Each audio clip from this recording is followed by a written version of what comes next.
Dear students, आज के इस लेक्चर में हम 12वीं क्लास का गणित का 10वां अध्याय सदिश बीजगणित की प्रश्नावली 10.3 के बारे में बेसिक जानकारी हासिल करेंगे व इसी प्रश्नावली के उदाहरण हल करेंगे। डियर स्टूडेंट्स, यदि आपको ये वीडियो पसंद आए तो अपने दोस्तों के साथ इसे शेयर कीजिए, लाइक कीजिए। यदि आप इस चैनल पर नए हैं या आपने अभी तक इस चैनल को सब्सक्राइब नहीं किया है तो प्लीज इस चैनल को सब्सक्राइब कर लें और बेल आइकॉन भी साथ में दबा दें ताकि आने वाले वीडियोस के नोटिफिकेशन आप तक पहुंचते रहें। तो बेसिक जानकारी की हम शुरुआत कर रहे हैं। दो सदिशों का गुणनफल यानी प्रोडक्ट ऑफ टू वेक्टर्स, इसको किस तरीके से परिभाषित करते हैं, कितने प्रकार का होता है और अदिश गुणनफल के बारे में हम विस्तार से इस प्रश्नावली में पढ़ेंगे। तो दो सदिशों के गुणनफल को हम दो तरीके से परिभाषित कर सकते हैं, एक अदिश गुणनफल और एक सदिश गुणनफल। अदिश गुणनफल को हम इंग्लिश में स्केलर प्रोडक्ट भी बोलते हैं और डॉट प्रोडक्ट भी बोल सकते हैं। तो जैसे हमारे पास कोई दो वेक्टर्स ए और बी है तो उनकी डॉट प्रोडक्ट को ए डॉट बी से डिनोटेड किया जाता है, यानी यदि कोई सदिश ए और बी है तो उनके अदिश गुणनफल को ए डॉट बी से हम लिखेंगे और जो रिजल्ट आएगा इसका वो एक अदिश आएगा। यानी जब भी कोई दो सदिशों का हम अदिश गुणनफल करते हैं तो रिजल्ट एक अदिश आएगा। अब दूसरा है सदिश गुणनफल, जिसको हम वेक्टर प्रोडक्ट बोलते हैं या फिर क्रॉस प्रोडक्ट भी बोल देते हैं। अब जब भी हमारे पास कोई दो वेक्टर ए और बी हैं और उनकी क्रॉस प्रोडक्ट करनी है तो बीच में ऐसे क्रॉस का निशान लगता है और जो रिजल्ट आता है वो एक सदिश आएगा। यानी जब भी कोई दो सदिशों का सदिश गुणनफल हम करते हैं तो रिजल्ट आएगा वो एक सदिश आएगा, और जब दो सदिशों का अदिश गुणनफल करते हैं तो रिजल्ट एक अदिश आएगा। तो ये इस तरीके से दो सदिशों का गुणनफल है वो दो तरीके से परिभाषित हो सकता है, एक अदिश गुणनफल, एक सदिश गुणनफल। जब दो वेक्टर्स की आपस में डॉट प्रोडक्ट करें, रिजल्ट जो है वो एक स्केलर आए तो ये स्केलर प्रोडक्ट है, और जब दो वेक्टर्स की क्रॉस प्रोडक्ट करें और रिजल्ट जो है वो एक वेक्टर आए तो ये वेक्टर प्रोडक्ट है। अब हम अदिश गुणनफल के बारे में विस्तार से यहाँ जानकारी हासिल करेंगे। तो दो सदिशों का अदिश गुणनफल हम किस तरीके से करेंगे, यानी स्केलर प्रोडक्ट या डॉट प्रोडक्ट दो वेक्टर्स का किस तरीके से करेंगे वो यहाँ पे हम सीख रहे हैं। जैसे ये कोई एक नॉन जीरो वेक्टर ए है और ये नॉन जीरो वेक्टर बी है और इनके बीच का एंगल थीटा है, तो ए डॉट बी इस तरीके से परिभाषित होगा। ए और बी दोनों के दोनों नॉन जीरो वेक्टर्स हैं, तो यहां पे ऐसे लिखोगे, माना ए तथा बी कोई दो शून्येतर सदिश हैं।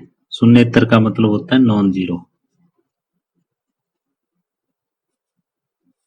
तब उनका अदिश गुणनफल इस तरीके से परिभाषित होंगे, तब उनका अदिश गुणनफल इस तरीके से परिभाषित होगा।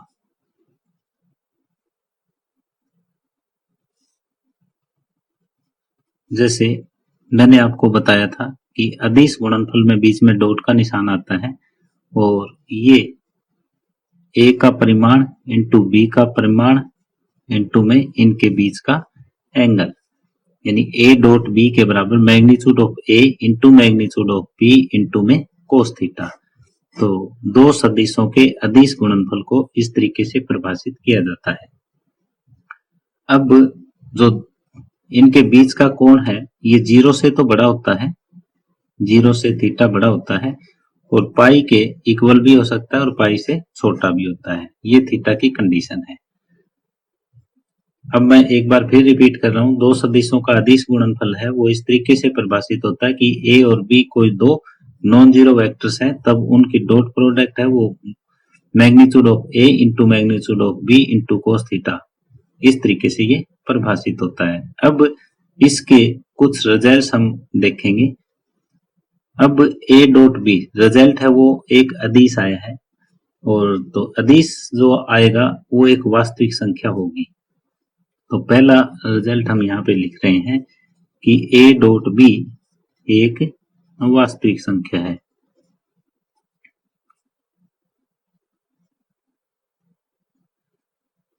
यानी जब ये स्केलर आएगा, एक जिस तरह से अदिश आएगा और वो क्या होगी, वो एक वास्तविक संख्या होगी, ये वेक्टर नहीं होगा। अब दूसरा हम ये ले लेते हैं कि a और b दोनों शून्येतर सदिश हैं।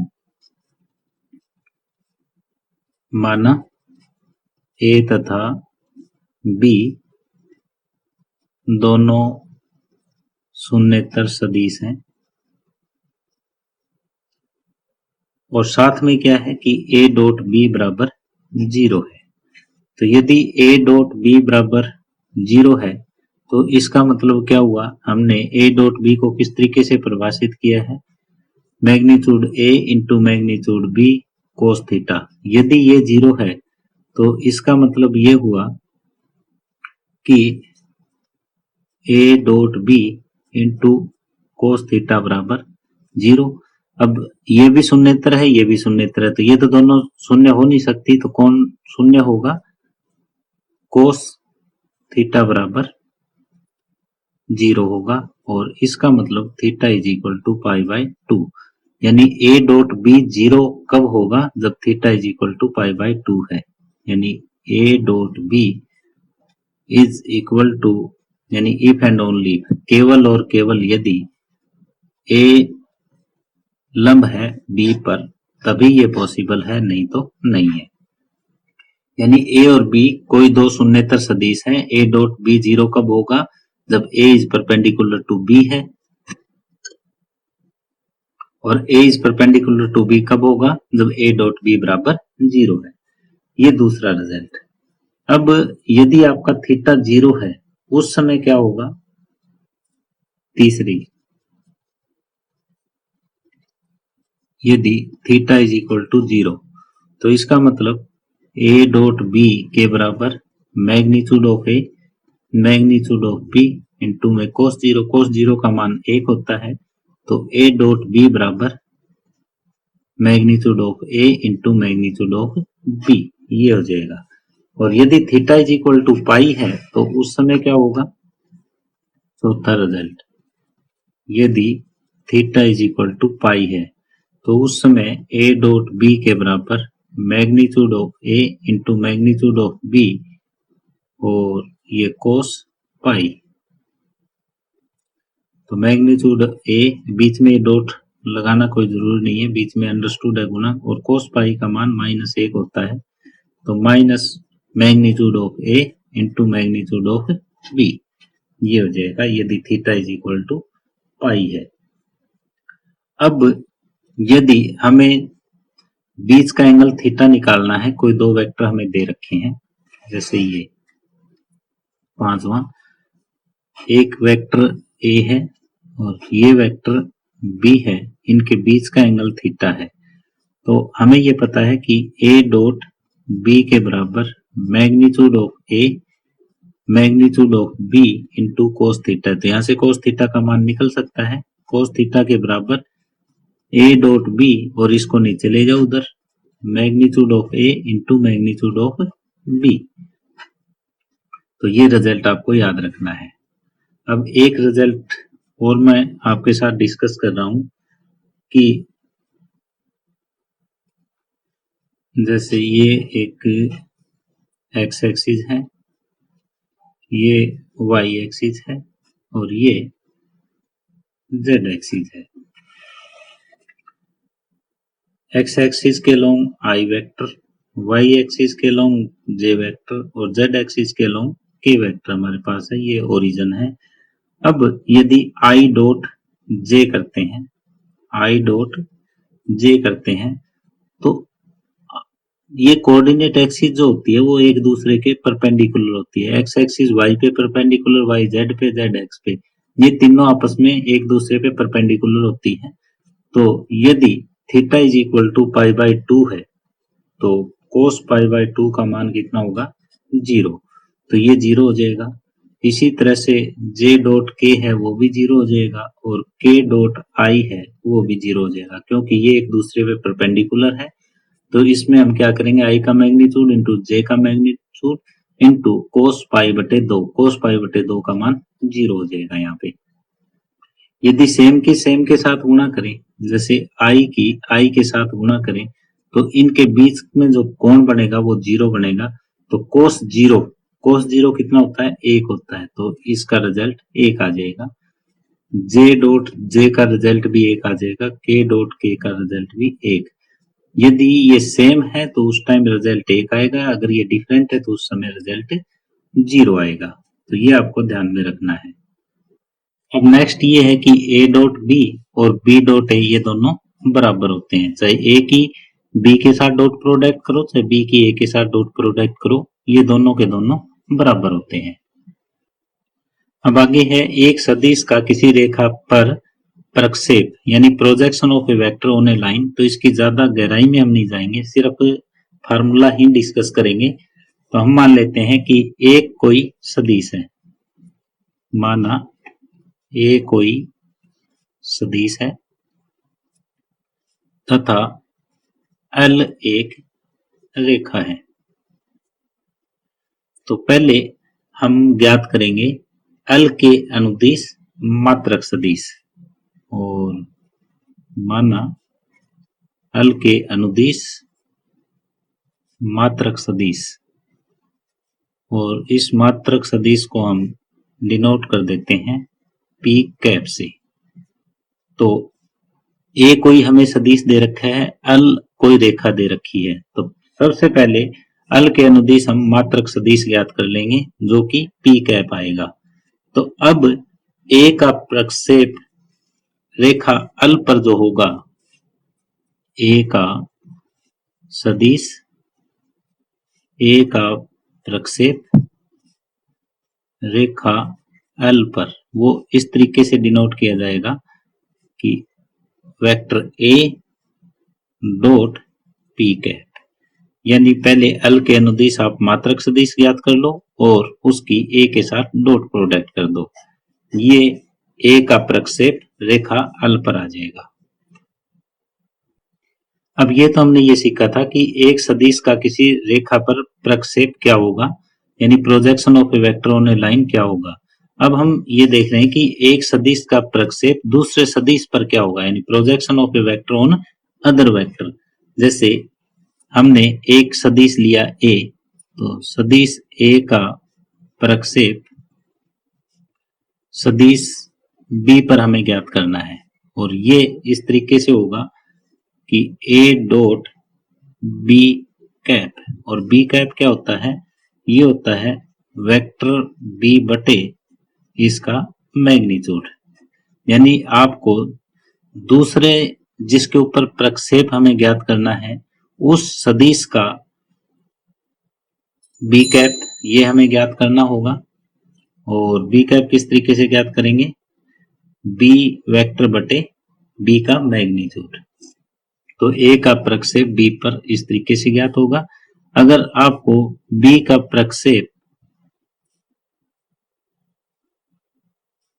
सदिश ए पर ज्ञात करना है तो बी आपका पहले आ जाएगा और डॉट ए कैप, और ए कैप यहाँ पे क्या है, वेक्टर ए बटे ए का मैग्नीट्यूड। तो ये आपको दोनों फार्मूले याद रखने हैं, आगे प्रश्नों में हम डायरेक्ट यूज करेंगे। अब आगे हम ये देखते हैं कि अदिश गुणनफल दिए हुए दो सदिशों का किस तरीके से ज्ञात करेंगे।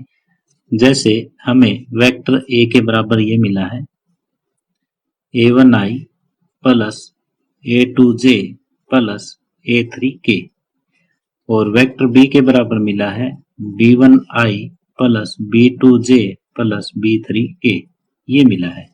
अब हमें a की b के साथ अदिश गुणनफल ज्ञात करनी है, स्केलर प्रोडक्ट ज्ञात करनी है या फिर डॉट प्रोडक्ट ज्ञात करनी है, ये तीनों एक ही बात है। a डॉट b लिखा जाएगा, i के कंपोनेंट की आपस में गुणा हो जाती है, j के कंपोनेंट की भी गुणा हो जाएगी और k के कंपोनेंट की भी आपस में गुणा हो जाएगी। a1 की b1 के साथ, a2 की b2 के साथ, a3 की b3 के साथ। तो ये हो जाएगा A1 B1, A2 B2, A3 B3। तो इस तरीके से हम A डॉट B ज्ञात करेंगे। अब आगे हम उदाहरणों की शुरुआत कर रहे हैं। उदाहरण नंबर 13 है, दो सदिशों के परिमाण क्रमशः 1 और 2 है तथा A डॉट B के बराबर 1 है। इन राशियों के बीच कोण ज्ञात कीजिए।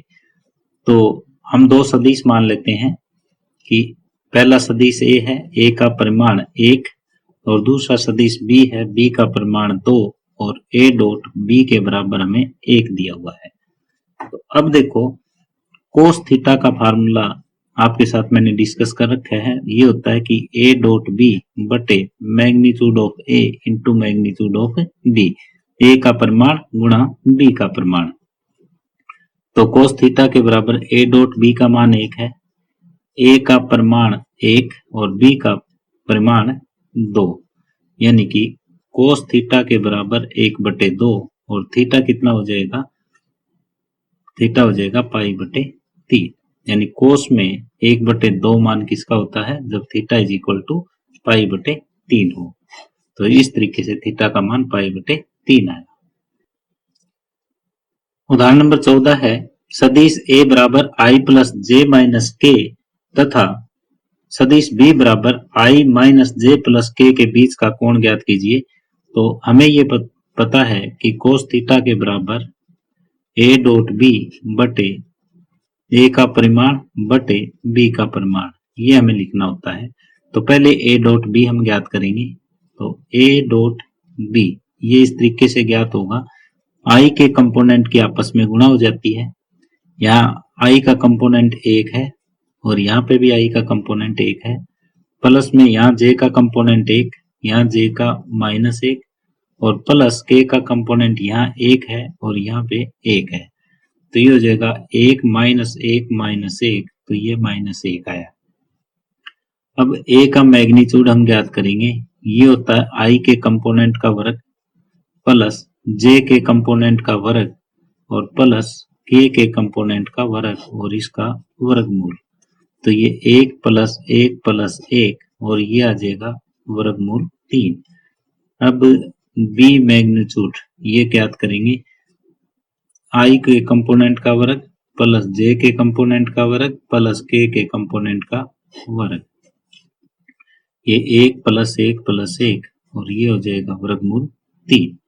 अब हमें कोस थीटा का फार्मूला पता है, तो कोस थीटा के बराबर ये आ जाएगा A डॉट B बटे A का परिमाण इंटू B का परिमाण, यानी माइनस 1 बटे 3।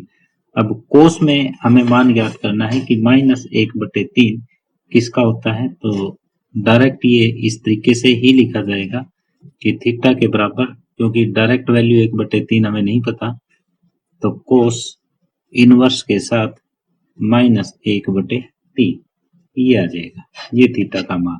तो यहाँ सबसे पहले हमें A डॉट B ज्ञात करना था, फिर मैग्नीट्यूड A ज्ञात किया, फिर मैग्नीट्यूड B ज्ञात किया और इस फार्मूले में हमने रख के थीटा का मान ज्ञात किया। तो इस तरह से उदाहरण नंबर 14 कंप्लीट हुआ। अब उदाहरण नंबर 15 है, यदि सदिश A के बराबर 5I माइनस जे माइनस 3K और सदिश B बराबर I plus 3J minus 5K है, तो दर्शाइए कि सदिश A प्लस B और सदिश A माइनस B लंबवत है। तो इसका मतलब आपको पहले सदिश A प्लस B ज्ञात करना है, फिर A माइनस B ज्ञात करना है, और ये लंबवत कब शो होंगे, जब इनकी डॉट प्रोडक्ट है वो 0 होगी। तो हमें ये चीज शो करनी है। तो टारगेट हमें मिल गया है। क्वेश्चन में क्या है, A प्लस B ज्ञात करना है, A माइनस B ज्ञात करना है और उनकी डॉट प्रोडक्ट को 0 शो करना है। तो पहले आप A प्लस B ज्ञात कीजिए। तो I में I का कंपोनेंट जुड़ेगा 5 प्लस 1 इंटू I, और प्लस में J का कंपोनेंट यहाँ माइनस 1 है, यहाँ 3 है, इंटू J, और प्लस यहाँ K का कंपोनेंट माइनस 3, यहाँ माइनस 5, और ये K हो जाएगा। तो ये 6I प्लस 2J और माइनस 8K, ये A प्लस B आया। ऐसे ही हम A माइनस B ज्ञात करेंगे। तो ये आ जाएगा, इसमें से ये घट जाएगा, 5 minus 1 I plus minus 1 minus 3J और प्लस -3, ये प्लस का हो जाएगा 5, माइनस होगा उस टाइम। तो 5 में से 1 जाएगा 4i -4j और प्लस 2k। ये a प्लस बी आया, ये a माइनस बी आया। अब इन दोनों की डॉट प्रोडक्ट हमें 0 दिखानी है। तो a plus B into a minus B. तो इन दोनों की जब डॉट प्रोडक्ट करेंगे तो i के साथ i का कंपोनेंट और j के साथ j का कंपोनेंट 2 गुना -4 और प्लस में k के साथ k का कंपोनेंट, इनकी गुणा 6 चौके 24 -4 दूना 8 -16, 16 8 24, 24 में से 24 जाएगा तो 0। ये आपका उत्तर। अगर ये 0 आया तो इसका अर्थ ये हुआ कि a प्लस बी लंब है किस पे, a माइनस बी पर। तो इसको उत्तर ये कह दो कि यदि इनकी डॉट प्रोडक्ट 0 है तो इसका मतलब ये दोनों के दोनों एक दूसरे पर परपेंडिकुलर है। तो इस तरह से उदाहरण नंबर 15 कंप्लीट हुआ। अब उदाहरण नंबर 16 है, सदिश a बराबर 2i plus 3j plus 2k का सदिश b पर प्रक्षेप ज्ञात कीजिए। तो हम ये जानते हैं कि सदिश a का प्रक्षेप सदिश b पर ये इस तरीके से ज्ञात होता है कि a डॉट b कैप यानी a डॉट b बटे b का मैग्नीट्यूड, यानी a का डॉट प्रोडक्ट b के साथ करेंगे। इसको ऐसे भी लिख सकते हैं a बटे b का magnitude into a dot b। तो ये रिजल्ट हम यहाँ पे प्रयोग करेंगे। तो a का b पर प्रक्षेप, तो पहले आप ये ज्ञात करोगे के लिए a डॉट b ज्ञात करो। a डॉट b कैसे ज्ञात होगा, i के कंपोनेंट के साथ गुणा, प्लस में j के कंपोनेंट की j के साथ गुणा और प्लस में k के कंपोनेंट की k के साथ गुणा, यानी 2 प्लस 3 दूनी 6 प्लस 2 6 और 2 8 और 2 10। अब हमें b का मैग्नीट्यूड ज्ञात करना है। b का मैग्नीट्यूड तो i के कंपोनेंट का वर्ग प्लस में j के कंपोनेंट का वर्ग प्लस k के कंपोनेंट का वर्ग। तो ये हो जाएगा 1 प्लस 4 प्लस 1 और ये वर्गमूल 6। तो इसलिए वेक्टर a का वेक्टर b पर प्रोजेक्शन कह दो, प्रक्षेप कह दो, ये हो जाएगा 1 बटे वर्गमूल 6 गुणा में 10, यानी 10 बटे वर्गमूल 6। तो इसको चाहो तो आप वर्गमूल 6 से गुणा कर लो, वर्गमूल 6 से भाग दे लो, तो ये हो जाएगा 10 वर्गमूल 6 बटे 6 और ये 5 ये 3, तो 5 बटे 3 वर्गमूल 6, ये आपका उत्तर आ जाएगा। तो इसके लिए क्या है कि आपको ये फार्मूला पता होना चाहिए a का प्रक्षेप सदिश b पर किस तरीके से होता है। तो हमें a डॉट b ज्ञात करना है, उसको मैग्नीट्यूड b से भाग दे देना है। तो इस तरह से उदाहरण नंबर 16 कंप्लीट हुआ। अब आगे उदाहरण नंबर 17 है, यदि दो सदिश a और b इस प्रकार है कि a का परिमाण 2 है, b का परिमाण 3 है और a डॉट b के बराबर 4 है, तो a माइनस b ज्ञात कीजिए। तो इस टाइप का क्वेश्चन जब भी आ जाता है तो vector a minus vector b, इसका आप वर्ग लिखना चाहो तो ऐसे लिख सकते हो a माइनस b की डॉट a माइनस b के साथ, क्योंकि अगर इसका वर्ग हमें लिखना है तो a डॉट a ये लिख सकते हैं हम। इस रिजल्ट का प्रयोग हमने यहाँ पे किया। अब इनकी डॉट प्रोडक्ट करो, a की डॉट प्रोडक्ट a के साथ और माइनस b की डॉट प्रोडक्ट a के साथ और माइनस a की डॉट प्रोडक्ट b के साथ और माइनस माइनस प्लस b की डॉट प्रोडक्ट b के साथ। इस फार्मूले के हिसाब से इसको हम लिख सकते हैं a परिमाण का वर्ग और b डॉट a और a डॉट b बराबर होते हैं, तो इसको a डॉट b लिखा जा सकता है, a डॉट b लिखा जा सकता है और इसको मैग्नीट्यूड बी का वर्ग। ये ए डॉट बी बराबर बी डॉट ए, ये रिजल्ट मैंने यहाँ पे प्रयोग किया है। तो अब इसका मान 2 है तो 2 का वर्ग हो जाएगा, माइनस ए डॉट बी का मान 4 है, ये भी मान 4 है, और प्लस इसका मान 3 है तो 3 का वर्ग। 4 माइनस ये हो जाएगा 8 प्लस 9, 4 और 9 13, 13 में से 8 जाएंगे 5। ये किसके बराबर आया? a माइनस बी के वर्ग के बराबर आया, लेकिन हमें a माइनस बी चाहिए, तो वेक्टर a माइनस बी, जब आप ये वर्ग हटाओगे तो इधर वर्गमूल आ जाएगा। तो ये आपका उत्तर। तो यहाँ पे शुरुआत हमें करनी है वो इस टाइप से करनी है कि a माइनस बी के स्क्वायर से फिर ये फार्मूला लगाएंगे, और फिर a डॉट बी को b डॉट a लिखा जा सकता है, वो फार्मूला लगाएंगे, फिर ये जो सारे मान है वो भरेंगे तो हमारे पास उत्तर आ जाएगा। इस तरह से उदाहरण नंबर 17 कंप्लीट हुआ। अब उदाहरण 18 है, यदि a एक मात्रक सदिश है, मात्रक सदिश का मतलब ये होता है कि इसका परिमाण है वो 1 है। यदि a एक मात्रक सदिश है और x माइनस a इंटू में x प्लस a ये हमें 8 के बराबर दिया हुआ है, तो x के परिमाण का मान हमें ज्ञात करना है। तो ये डॉट प्रोडक्ट करो आप, ये डॉट प्रोडक्ट हो जाएगा x डॉट x प्लस में x dot a minus a dot x और माइनस a डॉट a बराबर 8। तो इसको हम लिख सकते हैं मोड x का वर्ग, और ये x डॉट a है, a डॉट x को हम x डॉट a लिख सकते हैं क्योंकि a डॉट b बराबर b डॉट a होता है। इस रिजल्ट का प्रयोग हमने यहाँ पे कर दिया, और माइनस a के मैग्नीट्यूड का वर्ग बराबर 8। अब ये प्लस का है, ये माइनस का है, ये आपस में कैंसिल हो जाएंगे।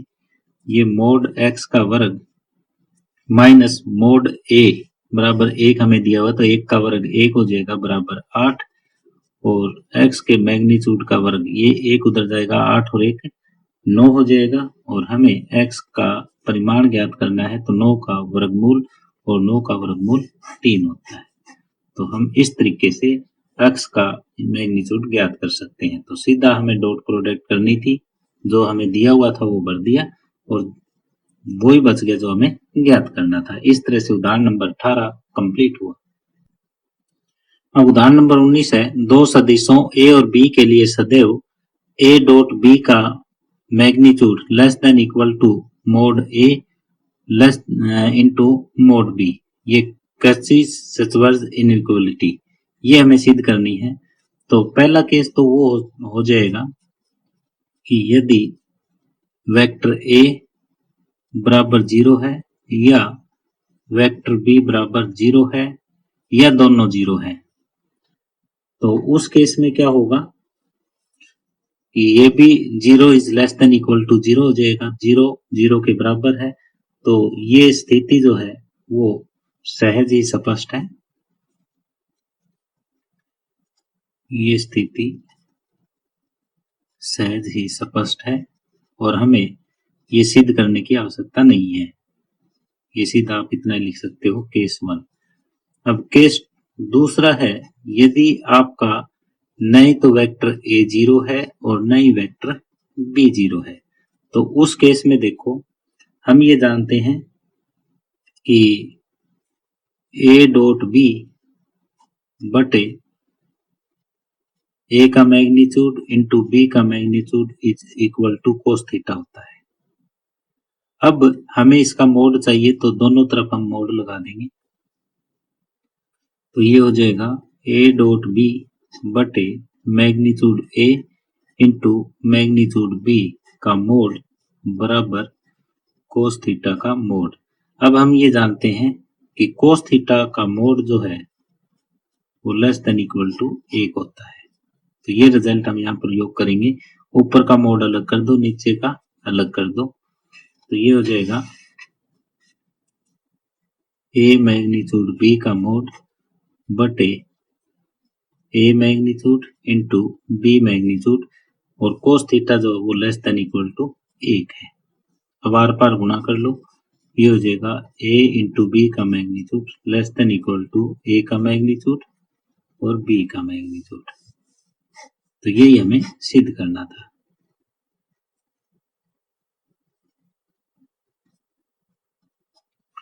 इसमें सीधा सा एक ही है कि यदि a या b में से 0 है तो ये स्थिति सहज है और बिल्कुल स्पष्ट है कि ये a dot b less than equal to magnitude of a into magnitude of b होगा। केस 2 ये है कि जब न तो a 0 है न b 0 है, तब हम ये फार्मूला जानते हैं, दोनों तरफ आपने मोड लगा दिया। कोस थीटा जो है वो लेस देन इक्वल टू 1 होता है, तो कोस थीटा का मान मैंने लेस देन इक्वल टू 1 रख दिया और आर पार गुणा कर दी। यही हमें सिद्ध करना था। इस तरह से उदाहरण नंबर 19 कंप्लीट हुआ। अब उदाहरण 20 है, दो सदिशों a व b के लिए सदैव modulus a plus b less than equal to mod a plus mod b। Mod का मतलब यह मैग्नीट्यूड से है, परिमाण से है, ये त्रिभुज सरल समीकरण होती है, हमें सिद्ध करना है। तो इस टाइप का क्वेश्चन जब भी आता है, मैंने आपको बताया हुआ है, इसके वर्ग से आपको शुरू करना है। इसके वर्ग को हम ये लिख सकते हैं a plus b dot a plus b, ये लिखा जा सकता है। अब ये डॉट प्रोडक्ट करो, a dot a plus a dot b plus b dot a और प्लस में b डॉट b, ये हो जाएगा। अब इसको हम लिख सकते हैं मोड a का वर्ग प्लस में a डॉट b और प्लस इसको भी a डॉट b लिखा जा सकता है और प्लस में इसको b का स्क्वायर। अब ये a का वर्ग प्लस में इसको 2ab लिखा जा सकता है और प्लस में b के मोड का वर्ग, ये हमने लिख दिया। अब इसको हम दिखा सकते हैं कि लेस देन इक्वल टू इसके मोड से, लेस देन इक्वल टू ये यूं का यूं रख लिया, प्लस में 2 mod a into b plus में b डैश का वर्ग। क्यों? क्योंकि x जो है लेस देन इक्वल टू इसके मोड से होता है, वो मैंने यहाँ लगा दिया, ये x था, ये लेस देन इक्वल टू इसके मोड से हो गया। अब इससे पहले वाला रिजल्ट ये था कि a डॉट b का mod less than equal to mod a into mod b, ये है। तो इस रिजल्ट का प्रयोग हम यहाँ करेंगे। तो less than equal to mod a का वर्ग प्लस में 2 mod a into mod b plus में मोड b का वर्ग। अब ये देखो ये किसके बराबर आ गया, ये mode a plus mod b के वर्ग के बराबर। अब ये भी वर्ग के बराबर, ये भी वर्ग के बराबर, दोनों तरफ हम वर्गमूल करेंगे। तो इसका अर्थ ये हुआ कि a प्लस b का मोड, बीच में देखो एक बार भी अगर ये निशान आ जाता है तो ये रहेगा mode a plus mod b। ये हमें सिद्ध करना था।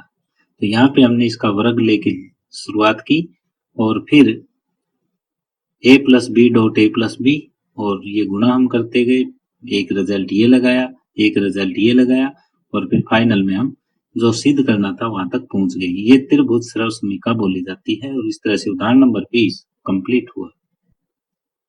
प्रश्न नंबर 21 है, दर्शाइए कि बिंदु a minus 2i plus 3j plus 5 के b के बराबर ये दिया हुआ है, c के बराबर ये दिया हुआ है, ये दिखाना है कि ये सरेख है। तो जैसे ये कोई 3 बिंदु हमने यहाँ a लिया, यहाँ b लिया, यहाँ c लिया। यदि ए बी का डिस्टेंस हम ज्ञात करें और बी सी का डिस्टेंस ज्ञात करें, यदि ये ए सी के डिस्टेंस के बराबर आ जाए तो इसका मतलब ये सरेख है। वही काम हम यहाँ पे करेंगे। पहले ए बी ज्ञात करेंगे। ए बी होता है ओ बी माइनस ओ ए, तो ये ओ बी माइनस ओ ए के बराबर ये मानो, ओ बी के बराबर ये, ओ सी के बराबर ये। तो इस वाले भाग में से ये घट जाएगा तो i माइनस 2i, ये 3i हो जाएगा माइनस j माइनस 2 के। इसी तरीके से आप BC ज्ञात कर सकते हो और इसी तरीके से CA ज्ञात कर सकते हो।